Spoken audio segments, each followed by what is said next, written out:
K2, the Savage Mountain, a pyramid of stone and ice straddling the border between Pakistan and China, the world's second highest peak at 28,251 feet above sea level. But it's not the altitude that makes it special. Climbers call K2 the Killer Mountain, and behind that nickname lie sobering statistics. Until 2021, the fatality rate among those who reached the summit was among the highest of any 8,000er. By August 2023, roughly 800 people had stood on the summit. 96 never made it home. K2 is treacherous in ways that commercial routes simply aren't. Weather can shift within hours, avalanches strike without warning, and rock crumbles even under the feet of the most experienced climbers. Here, hesitation always comes at a price. In the summer of 2024, K2 demands payment once again. Two Japanese climbers, Takeshi Mizuno and Hiroki Tanaka, set out for the west face. This isn't just any ascent. They're attempting a line that no one has ever climbed before. On July 27th, radio contact cuts out at an altitude above 24,600 feet. After that comes silence, and on K2, prolonged silence at such heights almost always means disaster. What happened between that final radio transmission and the fall? What forces turned two masters of their craft into fresh names on K2's grim roll call? We'll examine 5 theories. Many will prove only partial, but together they'll bring us closer to understanding how tragedy unfolds on K2. Mizuno and Tanaka weren't just strong athletes. They were leaders in Japanese high-altitude mountaineering, known for pioneering routes and meticulous tactics. What united them was their approach. Not chasing records, but seeking out honest, demanding lines. In July 2024, their sights turned to the west face, a route known to all but remaining untouched precisely because of its combination of terrain and risk. They began their ascent during a rare window of stable weather, progress matching their plan through July 27th. On that day, the pair pushed above the 24,600-foot mark, moving through uncharted territory where every step was first ascent. The fall occurred at an altitude where mistakes are unforgiving, a drop spanning more than 3,000 vertical feet.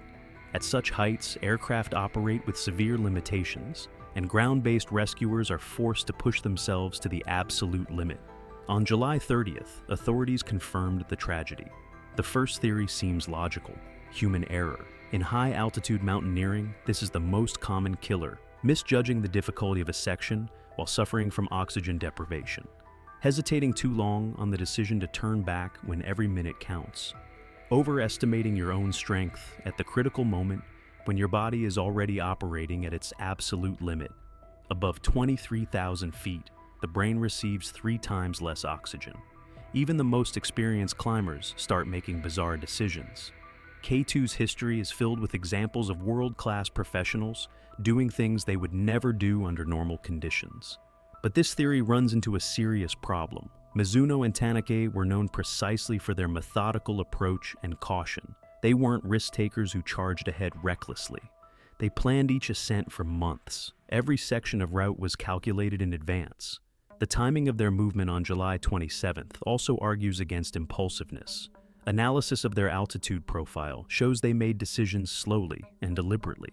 Even at the limits of their physical resources, they maintained the methodical approach that made them among the best. Moreover, their choice of the west face itself suggests the opposite. This wasn't a spontaneous decision by someone intoxicated by altitude. This was the result of long-term planning. They'd studied this route for years, waiting for the right moment. The theory of simple overconfidence only partially explains the tragedy. It doesn't account for the main factor, the character of the mountain itself. Too many external forces remain in the shadows. K2 knows how to create traps even for those who think they're ready for anything. Error might have been the trigger, but what exactly created the conditions for that error? Let's move to external factors, those forces that turn experience into helplessness. January 2021. Marc Dubois ascends K2 during the harshest time of year, winter. A world-class Spanish climber, master of high-altitude ascents. Behind him lie countless demanding routes in the Himalayas and Karakoram. On January 16th, Dubois is at roughly 23,000 feet. Conditions appear stable. The forecast looks favorable. Then suddenly, a fall, a drop of more than 2,000 feet. The climber dies instantly. The tragedy gains international attention. Spanish President Carlos Moreno publicly expresses condolences to the family. But most importantly, analysis of what happened reveals one of K2's most insidious mechanisms. Microweather on this mountain lives by its own rules. The general forecast might show stability, while local conditions shift within minutes. Wind strengthens on individual sections to hurricane force. Temperature plunges by dozens of degrees. Humidity creates paper-thin ice shells where they shouldn't exist. Most dangerous of all, ice formation on rock sections. Stone gets coated with a transparent shell just a few millimeters thick. Visually, everything looks normal. The climber prepares for routine movement on rock, but beneath hands and feet lies an ice rink. This exact trap might have been waiting for Mizuno and Tanaka on July 27th. Summer season doesn't guarantee stability. K2 creates micro-local ice patches even on hot days. Moisture condensation at extreme altitudes happens unpredictably. The west face is especially vulnerable to this effect. Its orientation creates zones where sunlight rarely appears. Moisture freezes instantly and persists for hours. A section that was safe in the morning becomes a death trap by noon. Weather data analysis for July 27th shows an intriguing pattern. Conditions at base camp remain stable all day. But satellite imagery captures local cloud formations on the west face precisely around the 24,600-foot mark.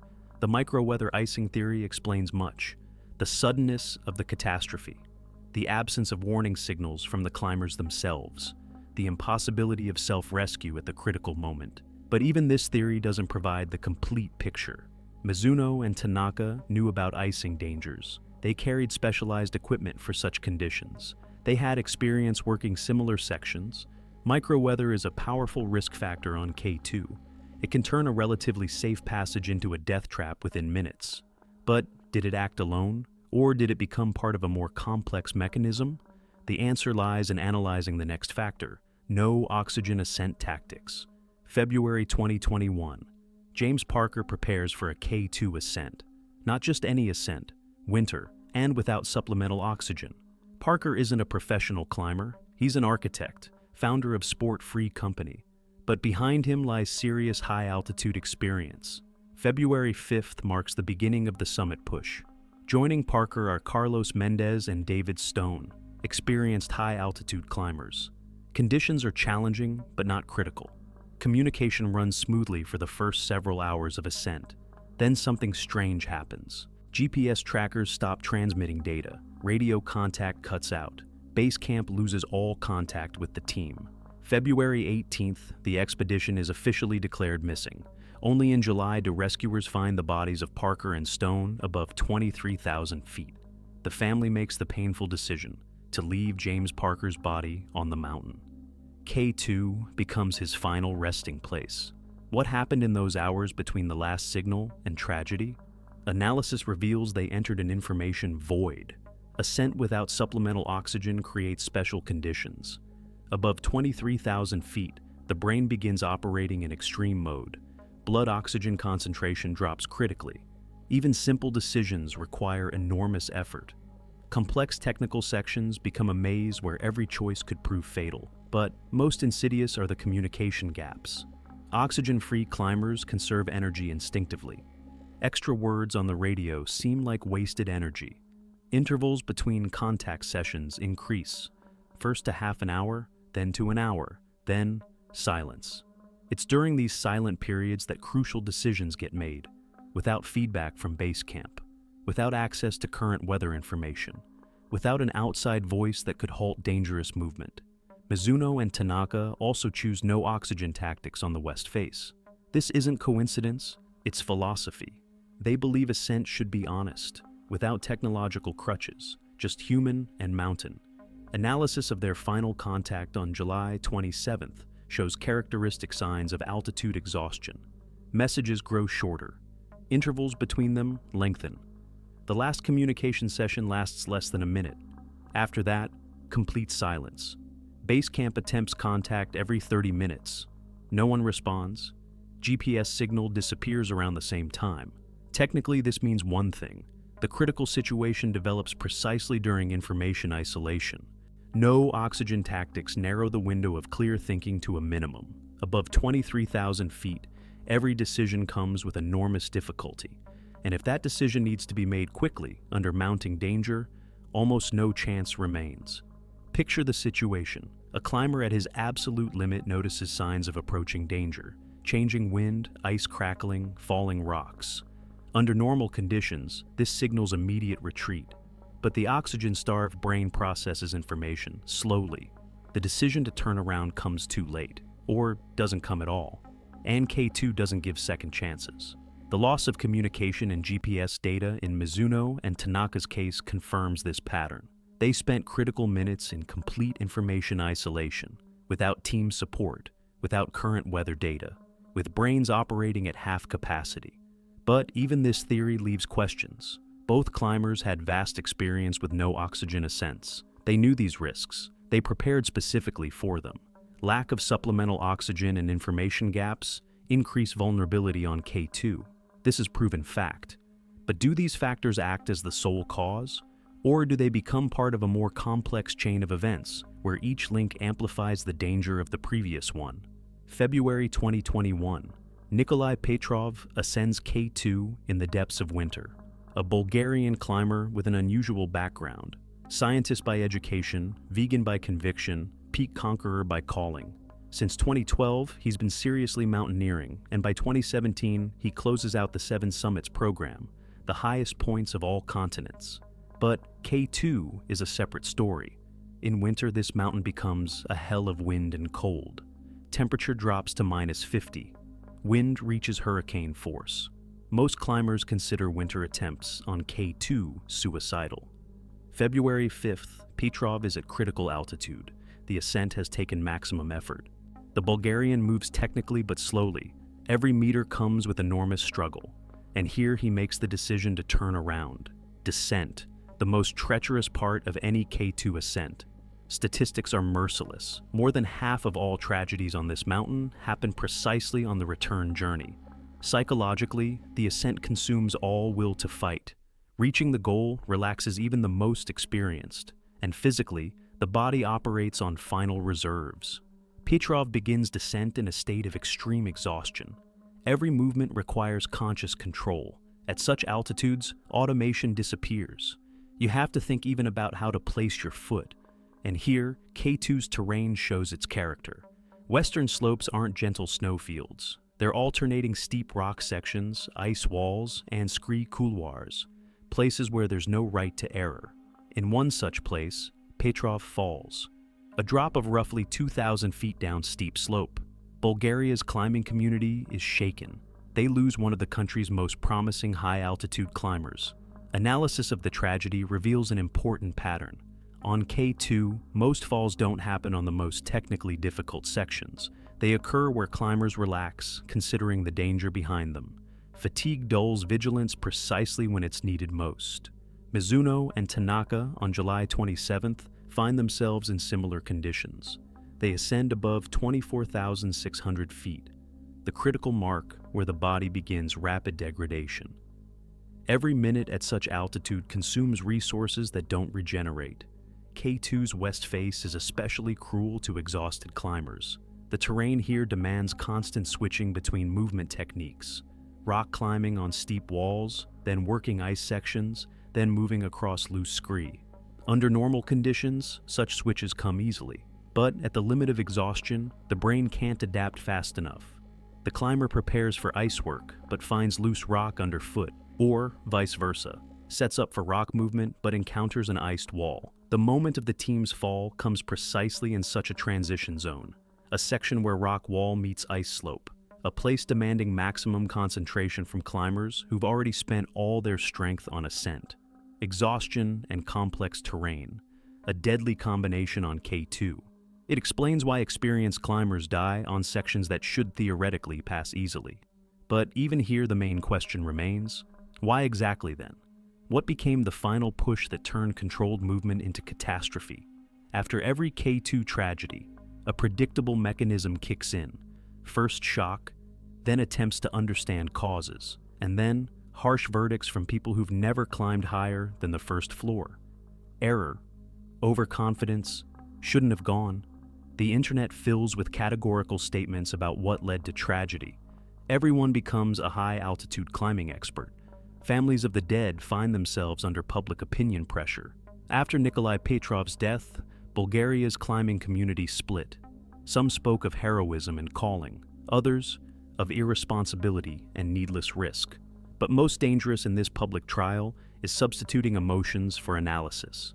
When details are scarce, certainty becomes illusion.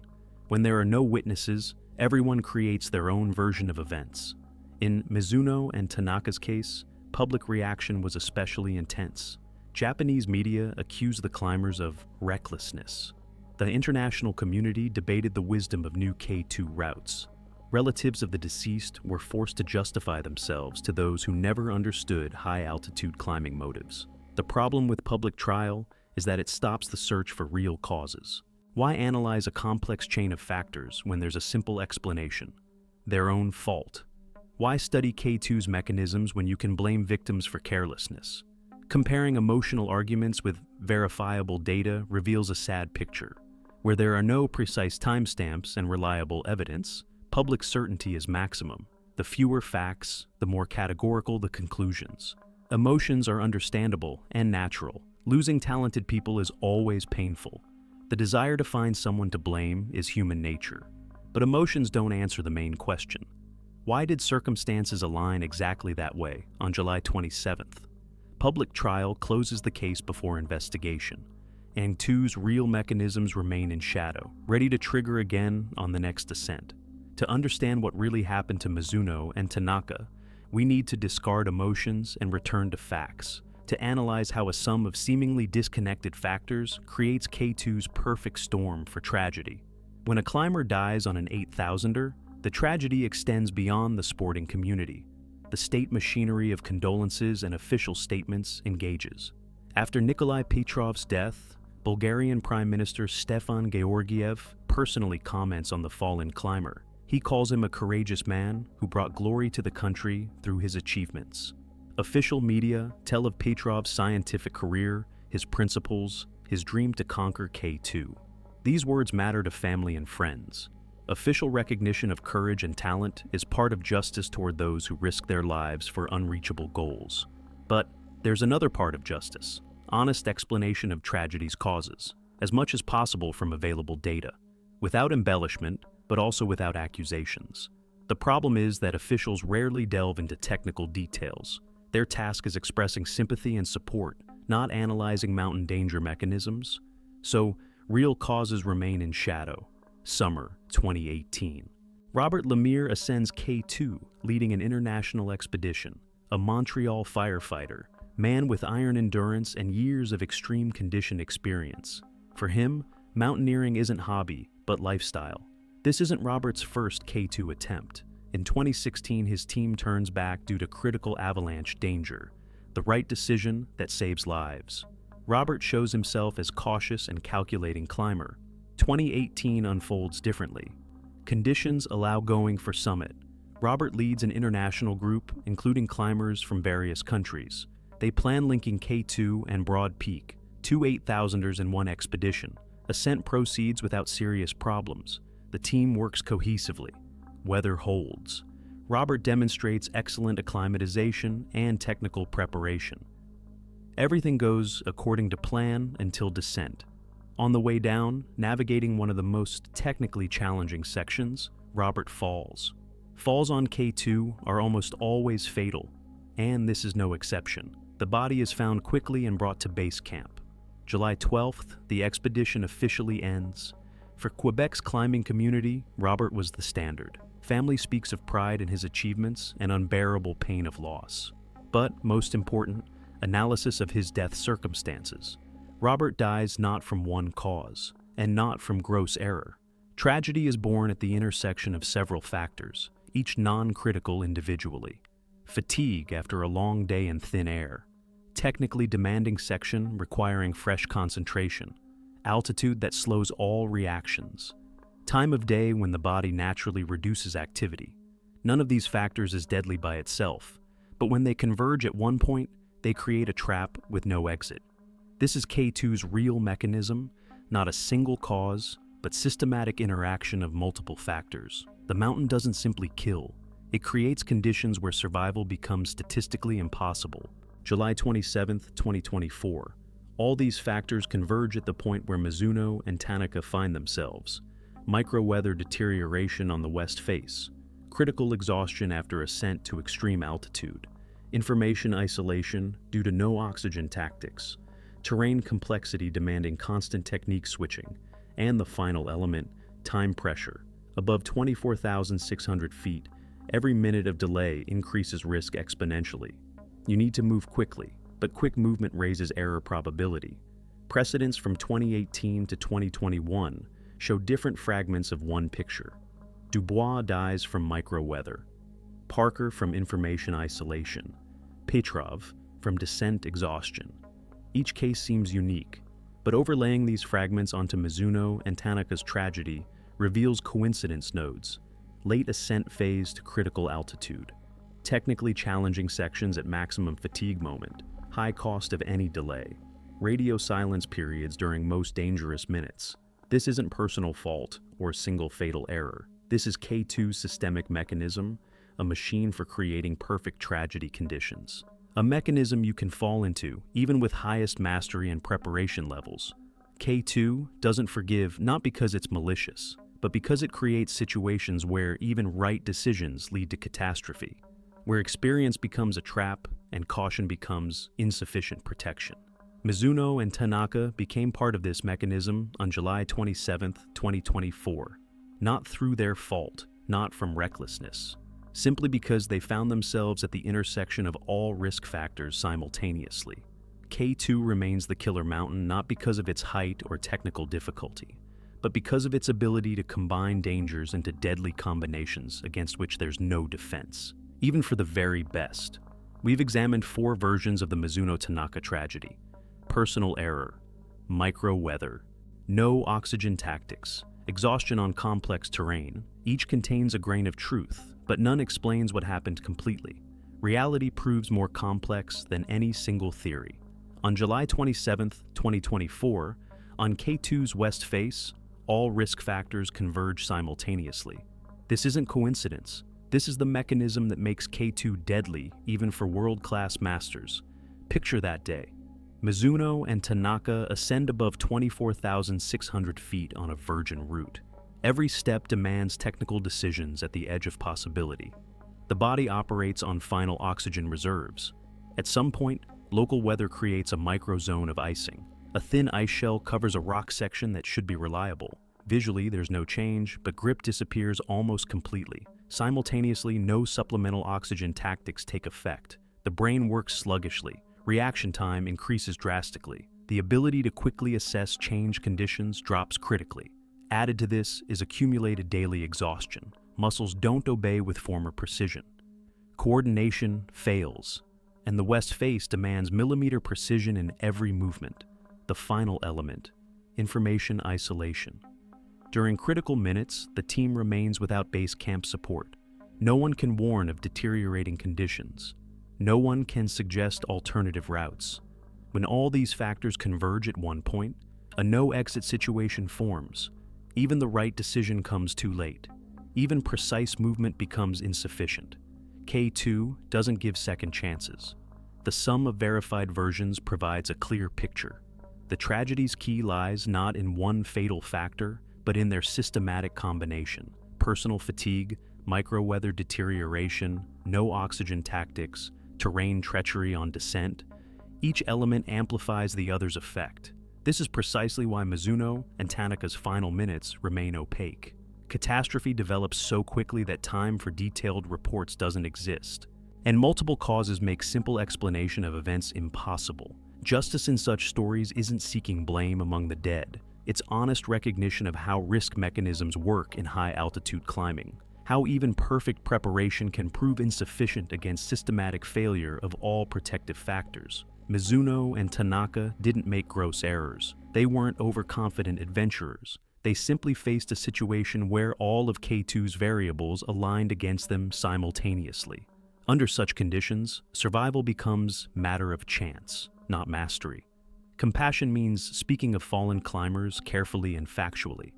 without heroization, but also without accusations. They chose a path where risk is an integral part, and paid the ultimate price for that choice. K2 continues attracting the planet's strongest climbers. This attraction won't disappear because some goals are worth any risk for those who choose them. The West Face still awaits its conquerors, but every step on this mountain is a contract with risk mechanics that knows no forgiveness. Every ascent is a game against a system where rules change without warning, and where the price of losing is always the same. Contact with Mizuno and Tanaka cut out on July 27, 2024. Questions about their final minutes remained unanswered, and this too is part of K2's truth. The mountain rarely reveals its secrets completely. The honest answer to what happened sounds exactly like this. It wasn't one cause, but a crossroads of causes. A place where all of K2's dangers met at one point in time and space. And even world-class mastery proved powerless against this combination. K2 remains K2, the mountain that takes the best, not from malice, but from its nature. The nature of creating perfect conditions for tragedy where they're least expected.